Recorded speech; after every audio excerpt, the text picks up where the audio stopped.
Ghost Month is here. Alam mo ba kung bakit mahalaga ang date nito? Sa Feng Shui at Chinese tradition, ang Ghost Month ay tumutukoy sa ikapitong buwan ng Chinese calendar. Pinaniniwalaan na sa panahong ito, bumubukas ang gates of the underworld, kaya malayang nakakagala ang mga spirits. Ngayong 2025, magsisimula ang Ghost Month sa August 23. Ito ang start, ibig sabihin nagsisimula na ring gumalaw ang spiritual energy. Dito mainam gawin ang mga paghahanda tulad ng incense offering, pag-aalay ng pagkain, at pagdarasal para sa ancestors. Darating naman ang peak sa September 6 kung saan pinakamalakas ang presence ng spirits. Kaya traditionally, iniiwasan ang kasal, lipat bahay, surgery, o major business deals sa petsang ito. Instead, mas mabuting tumuon sa meditation, prayers, at energy cleansing.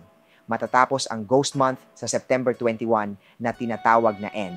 Ito ay simbolo ng pagsasara ng spiritual gates. Sa araw na ito, magandang magsagawa ng cleansing rituals at magpasalamat sa mga ancestors bilang tanda ng respeto at appreciation. Importante ring tandaan na nagbabago ang date ng Ghost Month taon-taon dahil sinusunod nito ang Chinese calendar at hindi ang ginagamit nating regular na Gregorian calendar.